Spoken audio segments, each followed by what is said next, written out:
അമ്മേ പോവില്ലേ അമ്മേ, എനിക്ക് ആരുമില്ല അമ്മേ, പോവില്ലേ. ബെഡിൽ കിടന്ന് പുളഞ്ഞു കരയുന്നവനെ അവൾ അരിവോടെ നോക്കി ആ വാതിക്കൽ നിന്നു. അമ്മേ പോവല്ലേ. ഒഴുകിയിറങ്ങി അവന്റെ കണ്ണുനീനെ കണ്ണില്ലെന്ന് നടിക്കാനായില്ല അവൾക്ക്. മറ്റൊന്നും ഓർക്കാതെ തന്റെ സ്ഥാനങ്ങളും മാനങ്ങളും ഓർക്കാതെ അവനടുത്തേക്ക് ഓടി ചെല്ലുമ്പോൾ അവളും കരയുന്നുണ്ടായിരുന്നു. അമ്മേ വയ്യ കിച്ചൂട്ടന്. അവന്റെ ഓരോ തുള്ളി കണ്ണുനീരും എന്തുകൊണ്ടോ ആ പെണ്ണിന്റെ നെഞ്ച് പൊള്ളിക്കുന്നുണ്ടായിരുന്നു. കണ്ണുകൾ ഇറുക്കെ പൂട്ടി ഒരു പുഴുവിനെ പോലെ പുളഞ്ഞു കരയുന്നവനെ ഓടിച്ചെന്നവൾ വാരിയെടുത്ത് മാറോട് ചേർത്ത് കഴിഞ്ഞിരുന്നു. ഒന്ന് കുതിരിയെങ്കിലും മാറിലെ ചൂടിൽ മുഖം പൊഴുത്തിയിരുന്ന് വീണ്ടും കരയുന്നവനെ അവൾ ഒന്നുകൂടെ നെഞ്ചിലേക്ക് അടക്കി പിടിച്ചു നിന്നു. അവൾക്ക് അവനൊരു കുഞ്ഞിനെ പോലെ തോന്നി. ആ നീണ്ട ചെമ്പൻ മുടിക്കുള്ളിൽ വിരലുകൾ കോർത്ത് തഴുകി ആശ്വസിപ്പിക്കുമ്പോൾ ഇരുകൈകൾ കൊണ്ടവൻ അവൾ അരയിലൂടെ ചുറ്റിപ്പിടിച്ച് കഴിഞ്ഞിരുന്നു. അന്നാദ്യമായി അവനെ കണ്ട ദിനം മുല്ലയുടെ കണ്ണുകളിൽ തെളിഞ്ഞു വന്നു. പഠിക്കാൻ മിടിക്കായിരുന്നിട്ട് കൂടി നിത്യരോഗിയായിരുന്ന അമ്മയെ നോക്കാൻ വേണ്ടി +2 വെച്ച് തന്നെ പഠിത്തം ഉപേക്ഷിക്കേണ്ടി വന്നു. അമ്മയുടെ മരുന്നിനും അന്നന്നത്തെ അന്നത്തിനും വേണ്ടി അലഞ്ഞടന്നപ്പോഴാണ് അടുത്ത വീട്ടിലെ ശാന്തേച്ചി ജോലിക്ക് ആള് വേണമെന്ന് പറഞ്ഞ് തൻ്റെ അടുത്ത് വന്നത്. മറ്റൊന്നും മനസ്സിലുണ്ടായിരുന്നില്ല, അമ്മ മാത്രം. എങ്ങനെ ഈ അമ്മയുടെ മരുന്നുകൾ വകയെങ്കിലും ഉണ്ടാക്കണമെന്ന ചിന്ത തന്നെ ഈ ഫ്ലാറ്റിൽ കൊണ്ടെത്തിച്ചു. അരയ്ക്ക് താഴേക്ക് തളർന്ന് വീൽ ചെയറിൽ സഞ്ചരിക്കുന്ന ഒരു അമ്മയെ നോക്കാനും ഭക്ഷണം ഉണ്ടാക്കാനും വിശ്വസ്തയായ ഒരാൾ. നല്ല ഐശ്വര്യമുള്ളൊരമ്മ. കുട്ടിയുടെ പേരെന്താ? മുല്ല. ആഹാ, നല്ല പേരാണല്ലോ. പേടിയും വെപ്രാളം കൊണ്ട് ആ ഫ്ലാറ്റിനുള്ളിലേക്ക് കയറിയപ്പോൾ ആ മുഖത്തെ സ്നേഹത്തോടെയുള്ള ഒരു നിറഞ്ഞ ചിരിയായിരുന്നു പിന്നീട് അങ്ങോട്ട് അവിടെ തന്നെ ഇത്രയും കാലം പിടിച്ചു നിർത്തിയത്. ആകെയുള്ളതൊരു മോനാണെന്ന് കേട്ടു. ദൂരെ എവിടെയോ ജോലിയാണെന്ന് പറഞ്ഞു. മുമ്പ് നിന്നിരുന്ന് ഒരു പ്രായമുള്ള സ്ത്രീയായിരുന്നു പോലും. അവർക്ക് വയ്യാതെയായപ്പോൾ ജോലി നിർത്തിയാണെന്ന് അമ്മ പറഞ്ഞു. വെളുപ്പിനെ ചെന്നു ഇന്ദിരാമയെ കുളിപ്പിക്കുകയും മറ്റും കഴിഞ്ഞ് അടുക്കള ജോലിയും ഒതുക്കി ആഹാരവും കഴിപ്പിച്ച് കഴിയുന്നതിനിടക്ക് ഒരു 100 വട്ടമെങ്കിലും അമ്മ അമ്മയുടെ കിച്ചൂട്ടിനെ പറ്റി പറഞ്ഞിരിക്കും. അതുപോലെ തന്നെ ഒരു 10,000 വട്ടമെങ്കിലും വിളിക്കുന്ന കേൾക്കാം. പറഞ്ഞപ്പോഴോ ഇന്ദിരാമയുടെ കിച്ചൂട്ടിന് മനസ്സിലൊരു മുഖം മെനഞ്ഞെടുത്ത് കഴിഞ്ഞിരുന്നു താൻ. വിളിക്കുമ്പോൾ പലപ്പോഴും വയസ്സ് 10-28 ഇനിയെങ്കിലും നിനക്കൊരു കൂട്ടുവേണ്ട കിച്ചൂട്ടാന്ന് ഇന്ദിരാമ സങ്കടം പറയുമ്പോൾ അടുക്കളയിൽ നിൽക്കുമ്പോൾ പോലും കേൾക്കാം, എനിക്ക് എന്റെ പൊന്നമ്മ മാത്രം മതിയെന്ന് ചിരിയോടെയുള്ള അവന്റെ മറുപടി. ആളൊരു അമ്മ മോനാണെന്ന് മനസ്സിലായി. അത്ഭുതം തോന്നിയിട്ടുണ്ട് പലപ്പോഴും. ഇന്ദിരാമയുടെ ഭാഗ്യമാണ് ആ മകനെന്ന്. ഇടക്ക് ചെറിയൊരു ദുരാഗ്രഹവും. ഒന്ന് മുഖം കാണിക്കാൻ കഴിഞ്ഞെങ്കിലെന്ന് വെറുതെ ഒരു കൊതി, എന്തിനെന്ന് പോലും അറിയാത്തൊരു കൊതി. അങ്ങനെ വളരെ പെട്ടെന്ന് തന്നെ ഇന്ദിരാമ തന്റെ സ്വന്തം അമ്മയെപ്പോൾ തന്നെ ആവുകയായിരുന്നു. വീട്ടിലെ ബുദ്ധിമുട്ടുകൾ കണ്ടറിഞ്ഞ് സഹായിക്കുകയായിരുന്നു അമ്മ. പലപ്പോഴും വിളിക്കുമ്പോൾ മുല്ല മുല്ല എന്ന് പറഞ്ഞ് ഇന്ദിരാമ വാചാലയാവുന്നത് ദൂരെ എവിടെയെങ്കിലും നിന്ന് കേൾക്കുമ്പോൾ ഒന്ന് ചെവിയോർത്ത് പോകും. തന്നെ പറ്റി എന്തെങ്കിലും മറുവശത്ത് തിരക്കുന്നുണ്ടോ എന്ന് വെറുതെ ഒരു മോഹം. ഒരു കാര്യവുമില്ലെന്നറിഞ്ഞിട്ടും എന്തിനോ വേണ്ടി മനസ്സ് കൊതിക്കും. അങ്ങനെ ഒരുവിധം രണ്ടറ്റവും കൂട്ടിമുട്ടിച്ച് മുന്നോട്ട് പോയിക്കൊണ്ടിരുന്നപ്പോഴായിരുന്നു തന്നെയും ഭൂമിയിൽ ആരോരും ഇല്ലാതെയാക്കി തീർത്തുകൊണ്ടുള്ള അമ്മയുടെ വേർപാട്. ഒറ്റക്കായി പോയെന്ന് തോന്നി. ഒരനാഥ പ്രേതം പോലെ ആ കുഞ്ഞു കൂരക്കുള്ളിൽ അന്നവും വെള്ളവും വേണ്ടാതെ അമ്മയുടെ കട്ടിൽ ചുരുണ്ടുകൂടി. മനസ്സ് കൈവിട്ടു പോകുമെന്ന നിലയിലായപ്പോഴാണ് ഇന്ദിരാമ പറഞ്ഞ് ശാന്തയെടുത്തി വന്ന് എന്റെ ഫ്ലാറ്റിലേക്ക് വീണ്ടും കൂട്ടിക്കൊണ്ടുപോയത്. ഇനി എന്തെന്ന് പോലും അറിയാതെ അകത്തേക്ക് ചൂടുകൾ ഓരോന്നും വെക്കുമ്പോൾ ഒരു ഗുഹക്കുള്ളിൽ എന്ന പോലെ കേട്ടിരുന്നു ആ പരിചിത ശബ്ദം. നെഞ്ചൊന്നും ഇടിച്ചുവോ അറിയില്ല. ഒടുവിൽ അമ്മയോട് ചേർന്നിരുന്ന കുസൃതിയോടെ വർത്തമാനം പറയുന്നവനെ കാണെ ഒരു നിമിഷം കണ്ണ് ചിമ്മാൻ പോലും മറന്നുപോയിരുന്നു താൻ. എന്തുകൊണ്ടാണെന്ന് പോലും അറിയാതെ മനസ്സിലൊരു തണുപ്പ് പടരുന്നറിഞ്ഞ് അങ്ങനെ നിന്നുപോയി. എന്റെ മോളെ, എന്ത് കോലായത്, ഇങ്ങ് വന്നേ. അത്ര നേരമുണ്ടായിരുന്ന ഒറ്റപ്പെടൽ ഇന്ദിരാമയുടെ ആ സ്നേഹത്തോടെയുള്ള വിളിയിൽ അലിഞ്ഞുപോയിരുന്നു. ഓടിച്ചെന്ന് ആ മടിയിലേക്ക് തലചായ്ക്കുമ്പോൾ ഇടം കണ്ടിട്ട് തൊട്ടടുത്തിരിക്കുന്നവരെ നോക്കാനും മറന്നില്ല. ഓ, അപ്പൊ ഇതാണ് അമ്മയുടെ മുല്ലവിളിയല്ലേ? ചിരിയോടെ കണ്ണുകളിൽ കുസൃതി ഒളിപ്പിച്ച് പറയുന്നവനെ ഒന്നുകൂടി കണ്ണുകൾ ഉയർത്തി നോക്കിപ്പോയി.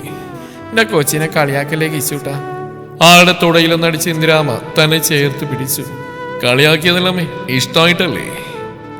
ഏറുന്ന നെഞ്ചിരിപ്പോടെ മുഖമുയർത്തി നോക്കിപ്പോയി താൻ. പേരിഷ്ടമായിന്ന് പതർച്ചയോടെ പറഞ്ഞവൻ മുഖം മാറ്റി കളഞ്ഞു. എങ്കിലും മെയ്യും മനസ്സും മറന്നൊരു നിമിഷം നോക്കിയിരുന്നു പോയി ആ മുഖത്തേക്ക്.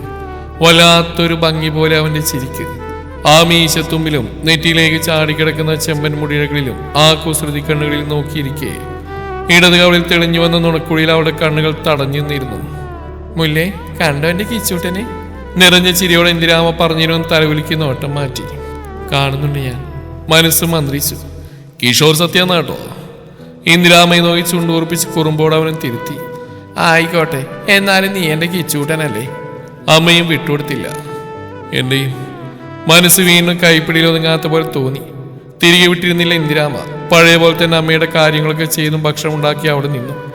താനിനി തിരികെ പോകുന്നില്ലെന്ന് അവൻ തീരുമാനം പറയുമ്പോൾ ഇന്ദിരാമയെക്കാളും സന്തോഷിച്ചത് തന്റെ മനസ്സല്ലേ. ഒരു നിമിഷം അവൾ ഓർത്തു. പക്ഷെ അവൻ മാത്രം അവളോട് ഇത്തിരി അകന്നു നിന്നു. ഇടയ്ക്കെപ്പോഴെങ്കിലും അമ്മയുടെ കാര്യങ്ങൾ തിരക്കുമെങ്കിലും ആ കുസൃതി കണ്ണുകൾ പിന്നീട് അവളെ തേടിയിരുന്നില്ല. മുമ്പിൽ ചെന്ന് പെടുമ്പോഴൊക്കെയും വല്ലാത്തൊരു പതർച്ചയോടെ അവൻ മുഖം മാറ്റുന്നത് പതിവായി. അത് അവൾക്കൊരു ആശ്വാസമായി തോന്നി. ദിശ തെറ്റി ആൾക്ക് പുറകെ ഓടുന്ന തന്റെ മനസ്സിനെ ഒന്ന് അടക്കി നിർത്താൻ പലപ്പോഴും പാടുപെടുന്നുണ്ടായിരുന്നു. ഒരു പൊട്ടിപ്പെണ്ണിന്റെ വട്ടുപോലെ അമ്മയുടെ കിച്ചൂട്ടിലേക്ക് കണ്ണു നീളുമ്പോൾ തന്റെ അർഹതയും സ്ഥാനമാനങ്ങളും പലപ്പോഴും അവൾ അതിൽ നിന്ന് വിലക്കിയിരുന്നു. പതിയെ പതിയെ അങ്ങനെ ഒരാളെയില്ലെന്ന ഓർമ്മയിൽ നീറുന്ന മനസ്സോടെ ഓരോ ദിനങ്ങളും ആ പെണ്ണ് തള്ളി നീക്കാൻ ശ്രമിച്ചുകൊണ്ടിരുന്നു. പക്ഷേ രണ്ടുപേരുടെയും ഓരോ ചെറിയ കാര്യങ്ങൾ പോലും ആ മുല്ലപ്പെണ്ണ് സന്തോഷത്തോടെ ഓടി നടന്ന് ചെയ്തുകൊണ്ടിരുന്നു. ഒരു ദിവസം എവിടെയോ പോയി വന്നവൻ തന്റെ പേര് നീട്ടി വിളിക്കുന്ന കേട്ടവൾ അമ്പരപ്പോടെ അടുക്കളയിൽ നിന്ന് പായുകയായിരുന്നു. ഒരു കാപ്പിക്കള സാരി നീട്ടി നിൽക്കുന്നവന്റെ അടുക്കിലേക്ക് ഇടറിയ ചൂടുകളോടെ അവൾ നടന്നെടുത്തു. നനഞ്ഞ കണ്ണുകളോട് ആ കൈയിലേക്ക് മുഖത്തേക്ക് മാറി മാറി നോക്കി നിന്നൊരു നിമിഷം. വായിക്കോ മോൾക്ക. ഇന്ദിരാമയുടെ വാക്കുകളായിരുന്നു എവിടെയോ കറങ്ങിയുന്ന തന്റെ മനസ്സിനെ തിരികെ കൊണ്ടുവന്നു. രണ്ട് കൈകൾ കൊണ്ടത് വാങ്ങി നെഞ്ചോട് ചേർത്ത് അടുക്കളയിലേക്ക് നടക്കുമ്പോൾ എന്തോ ഒരു തോന്നലിൽ കണ്ണുകൾ മാത്രം കൊണ്ട് അവനൊന്ന് തിരിഞ്ഞു നോക്കിപ്പോയി. ഇല്ല, നോക്കുന്നില്ല. അമ്മയോടെന്തോ പറഞ്ഞു ചിരിക്കുന്നു. മനസ്സിലെവിടേക്കോ ഒരു നീറ്റൽ. കൂടുതൽ ആലോചനയ്ക്ക് നിന്നു കൊടുക്കാതെ പതിയെ ഓരോ ജോലിയെ ഒതുക്കിക്കൊണ്ടിരുന്നു. കഴിക്കാനായി ചെന്നിരിക്കുമ്പോൾ ടേബിളിൽ നിരന്നിരിക്കുന്ന തന്റെ ഇഷ്ടഭക്ഷണങ്ങളൊക്കെയും കാണെ ഒരമ്പരപ്പോടെ അവൻ അടുക്കളയിലേക്ക് നോട്ടമെറിയുമായിരുന്നു. അടുക്കള വാതിലിന്റെ മറവിൽ നിന്ന് അവളും അത് ആസ്വദിക്കുന്നുണ്ടായിരുന്നു. ഇതുവരെയുള്ള ദിവസങ്ങളെല്ലാം താനൊരു ദിനചര്യ പോലെ കാതുകൂർപ്പിച്ച് കേട്ടുകൊണ്ടിരുന്ന് ഈ ഒരാളുടെ ഇഷ്ടങ്ങളായിരുന്നു. മനസ്സ് മന്ത്രിച്ചുകൊണ്ടിരുന്നു. അങ്ങനെ ഇരിക്കെ ഒരു ദിവസം ഇന്ദിരാമയ്ക്ക് പെട്ടെന്നായിരുന്നു നെഞ്ചുവേദന പോലെ വന്നത്. ഇതുവരെ താൻ കണ്ടിട്ടില്ലാത്തൊരു മുഖമായിരുന്നു അവനപ്പോൾ. ഡോക്ടർ ചെക്ക് ചെയ്ത് കുഴപ്പങ്ങളെയും പറഞ്ഞിട്ടുകൂടി അമ്മയെ വിടാതെ പിടിച്ചു വെച്ചിരിക്കുകയായിരുന്നു അവൻ. അമ്മയുടെ മടിയിൽ മുഖം പൂഴ്ത്തി നിശബ്ദം തേങ്ങുന്നുണ്ടവൻ. രാത്രി ഉറങ്ങുക പോലും ചെയ്യാതെ അമ്മയ്ക്ക് കാവലിരുന്നവൻ. കാണെ കാണെ അവനോടുള്ള സ്നേഹവും വാത്സല്യവും മനസ്സ് നിറഞ്ഞൊഴുകും പോലെ തോന്നി മുല്ലയ്ക്ക്. 2 ദിവസം മുന്നേ ആയിരുന്നു നെഞ്ചുവേദന കൂടി ഇന്ദിരാമയുടെ നില വഷളായി തുടങ്ങിയതും ഹോസ്പിറ്റലിൽ എത്തുന്ന കാക്കാതെ അമ്മ ഞങ്ങളെ വിട്ടുപോയതും. ഇന്ദിരാമയുടെ വേർപാട് ദുഃഖത്തിലാഴ്ത്തിയെങ്കിലും ഒരു മൂലക്ക് ആരോടും ഉണ്ടാവുന്ന തേങ്ങ പോലും ചെയ്യാതെ അമ്മയെ തന്നെ നോക്കിയിരിക്കുന്നവനെ കാണെ നെഞ്ചു പൊട്ടുന്ന വേദന തോന്നി അവൾക്ക്. ചടങ്ങുകൾ കഴിഞ്ഞു, ആളൊഴിഞ്ഞു. ജീവച്ചാവം പോലെ ഇരിക്കുന്നവനെ ആരോ കൊണ്ടുപോയി മുറിയിൽ കിടത്തുന്ന നിറകണ്ണുകളോടെ അവൾ നോക്കി നിന്നു. ആ വലിയ ഫ്ലാറ്റിൽ താനോനും മാത്രമായി. ഒറ്റക്കാക്കി പോവാൻ മനസ്സ് വന്നില്ല. അല്ലെങ്കിൽ തന്നെ എങ്ങോട്ട് പോവാനാണ്? ആരാണ് തന്നെ കാത്തിരിക്കാനുള്ളത്? എന്തോ വന്ന് നെഞ്ചിൽ പതിച്ച പോലെ തോന്നി. മുറിയിൽ നിന്ന് തുടരെയുള്ള ഏങ്ങലുകൾ കേട്ടുകൊണ്ട് മറ്റൊന്നും ചിന്തിക്കാതെ മുല്ല അവിടേക്ക് ഓടി. എനിക്ക് ആരുമില്ല അമ്മേ, പോലെ. മുഖം പൊത്തി ബെഡിൽ കിടന്ന് പുളഞ്ഞ് കരയുന്നവനെ കാണെ അടക്കി വെച്ചിരുന്ന സങ്കടല അണകുട്ടി ഒഴുകിയായിരുന്നു. മറ്റൊന്നും ആലോചിക്കാതെ അവനടുത്തേക്ക് പായുമ്പോൾ ചുമന്ന് കലങ്ങിയ കണ്ണുകൾ മാത്രമേ മുല്ലയുടെ നെഞ്ചിലുണ്ടായിരുന്നുള്ളൂ. ഓടിയ കൂട്ടത്തിൽ മാറിൽ നടന്നു വീണ സാരിത്തുമ്പ് പോലും അവളുടെ കണ്ണിൽ പെടുന്നുണ്ടായിരുന്നില്ല. അവനെ മാറിലേക്ക് അടക്കി വെച്ച് വരിഞ്ഞു മുറുക്കി പിടിച്ചു അവൾ. അരയിൽ ചുറ്റിപ്പിടിച്ച് അവളുടെ മാറിലേക്ക് മുഖം പൂഴ്ത്തി അവനും. കണ്ണീര് കൊണ്ട് അവളുടെ ബ്ലൗസ് മുഴുവൻ നനയുന്നുണ്ടായിരുന്നു. ഒറ്റക്കായവന്റെ കണ്ണുനീര്. അമ്മേ, കരയില്ലേ? ഞാനില്ലേ കൂടെ? ഇട്ടേച്ചെങ്ങും പോവില്ല കേട്ടോ. കിച്ചൂട്ടിന് ഞാനില്ലേ? കരയില്ലേ ഇങ്ങനെ? ഈശ്വര, എന്തിനാ ഇങ്ങനെ ചെയ്തേ? ഇന്ദിരാമക്ക് പകരം ആർക്കും വേണ്ടാത്ത എന്നെ എടുത്തുകൂടായിരുന്നു? എന്തിനാ ഇങ്ങനെ വിഷമിപ്പിക്കണേ? മാറിൽ നിന്നൊരൽപ്പം പോലും മാറ്റാതെ അവനെയും കൊണ്ട് അവൾ ബെഡിലേക്ക് കിടന്നു. നെഞ്ചിലെ ചൂടിൽ അവനൊന്ന് ചുരുണ്ടുകൂടി അവളോട് ഒന്നുകൂടെ ഒട്ടിക്കിടന്നു. അപ്പോഴും ചുറ്റിപ്പിടിച്ച് പുറത്തു മുടിയിലുമെല്ലാം തഴുകി ആശ്വസിപ്പിച്ചുകൊണ്ടിരുന്നവൾ പതിയെ പതിയെ ഏങ്ങലുകൾ കുറഞ്ഞു വന്നു. മുഖം താഴ്ത്തി ഒന്ന് നോക്കിയപ്പോൾ ശാന്തമായി ഉറങ്ങുന്നവനെ കാണെ നെഞ്ചിലൊരു തണുപ്പ് തോന്നി മുല്ലക്ക്. വല്ലാത്ത വാത്സല്യം. എന്നിട്ടും അടർത്തി മാറ്റില്ല അവനെ. ഒന്നുകൂടി ചേർത്ത് പിടിച്ചു. ഒരൊറ്റപ്പെടലിനും വിട്ടുകൊടുക്കില്ലെന്ന വാശിയോടെ അവൾക്കപ്പോൾ അതായിരുന്നു ശരി. അനങ്ങാതെ നെറ്റിയിൽ ആ ചുവന്ന കവിളിലും കൊതിയോടെ ഒന്ന് ഉമ്മ വെച്ചു. പതിയെ അവളുടെ കണ്ണുകൾ അടഞ്ഞു പോകുന്നുണ്ടായിരുന്നു. ആദ്യം ഉണർന്ന അവനായിരുന്നു. ഒരു നിമിഷം വേണ്ടി വന്ന് യാഥാർത്ഥ്യത്തിലേക്ക് തിരികെ വരാൻ. തന്നെ ചേർത്ത് പിടിച്ചിരിക്കുന്നവളെ മുഖമുയർത്തി നോക്കി. കൈ ഉയർത്തി ആ കവിളിലൊന്ന് തലോടിപ്പോയി. പെട്ടെന്ന് എന്തോർത്ത പോലെ ഞെട്ടിപ്പിടഞ്ഞ് അവളിൽ നിന്ന് നടന്നു മാറാൻ തുടങ്ങിയതും ഉറക്കത്തിലായിരുന്നിട്ട് കൂടി മുല്ല അവനെ വീണ്ടും നെഞ്ചിലേക്ക് ചേർത്ത് പിടിച്ചു. ഒരു നിമിഷം ആ ചൂടിലേക്ക് അലിഞ്ഞു കിടന്നവൻ ബലമായി അവളിൽ നിന്ന് അകന്നു മാറിയതും മുല്ല ഞെട്ടി ഉണർന്നു. രണ്ടുപേരും പരസ്പരം നോക്കാൻ കഴിയാതെ മുഖം താഴ്ത്തി നിന്നു. മുല്ലേ, പ്രതീക്ഷയോടെ മുഖമുയർത്തി നോക്കി അവൾ. താൻ പോയിക്കോ. നിറഞ്ഞ കണ്ണുകളുയർത്തി ദയനീയമായി ഒന്ന് നോക്കാനേ അവൾക്ക് ആയുള്ളൂ. അവൻ വീണ്ടും മുഖം താഴ്ത്തി ഇരുന്നേ ഉള്ളൂ. ഒരു വാക്ക് പോലും മിണ്ടാൻ പറ്റാതെ അവൾ പുറത്തേക്ക് പതിയെ നടന്നു. കണ്ണുകൾ കണ്ടും കടൽ പോലെ ഒഴുകുന്നുണ്ടായിരുന്നു. പുറത്തേക്ക് തെറിക്കുന്ന വിങ്ങിനടക്കാൻ പാടുപെട്ടുകൊണ്ട് ഹാളിലേക്ക് കടന്നു. വീണ്ടും കണ്ണുകൾ പ്രതീക്ഷയോടെ പുറകിലേക്ക് നീണ്ടു. ഇല്ല, വിളിക്കാറുന്നില്ല എന്നെ കൂടി. മുല്ലക്ക് ആരുമില്ലെന്ന് അറിയാവുന്നല്ലേ? ഇവിടെ എവിടെയെങ്കിലും ശല്യമില്ലാതെ ഒതുങ്ങിക്കൂടില്ലേ? അല്ല, എന്നെന്തിനാ വിളിക്കുന്നല്ലേ? ഞാൻ ആരുമല്ല. എന്താ അർഹതയായി പൊട്ടിപ്പണിനുള്ളു മണ്ടി. ആശിച്ച് മോഹിച്ച് തനിയോരോന്ന് മനസ്സിൽ കയറ്റി വെച്ച മരമണ്ടി. മുല്ല പോവാ, വരില്ലിനി ഇങ്ങോട്ട് നോയിക്കോ. ആള് കടന്ന് വെളിയിലേക്ക് ഇറങ്ങാൻ നേരം ഒരു പ്രതീക്ഷയില്ലായിരുന്നിട്ട് കൂടി തിരിഞ്ഞു നോക്കിപ്പോയി. മുല്ലേ? അടുക്കിലേക്ക് നടന്നു വരുന്നവനെ ഉള്ളിൽ വരുന്ന നെഞ്ചിരിപ്പോടെ നോക്കി. ആ ഒരു നിമിഷം കൊണ്ട് 1000 സ്വപ്നങ്ങളും ആഗ്രഹങ്ങളും നെയ്തു കൂട്ടുകയായിരുന്നു ആ മുല്ലപ്പെണ്ണപ്പോൾ. പക്ഷെ അതിനൊക്കെ ഒരു നീർക്കൊമ്പളയുടെ ആയുസ് മാത്രമേ ഉണ്ടായിരുന്നുള്ളൂ. വലതു കൈയിൽ ചുരുട്ടി വെച്ച് തന്ന 2000-ന്റെ ഏതാനും നോട്ടുകൾ കാണി അവൾക്ക് അവളോട് തന്നെ ദേഷ്യം തോന്നിപ്പോയി. വീണ്ടും വീണ്ടും അളവില്ലാതെ സ്നേഹിച്ചു പോകുന്ന തന്റെ മനസ്സിനോട് പുച്ഛം തോന്നി മുല്ലക്ക്. നിക്കിതെന്തിനാ? ഇതൊന്നും വേണ്ട, മുല്ലക്കൊന്നും വേണ്ട, പോവാ, പറയണമെന്ന് കരുതിയതല്ല. തിരികാതെ ഏൽപ്പിച്ച് അവസാനമായി ആ മുഖം മനസ്സിലും കണ്ണിലും പതിപ്പിച്ചു വെച്ചുകൊണ്ട് അവൾ ആ പടിയിറങ്ങി.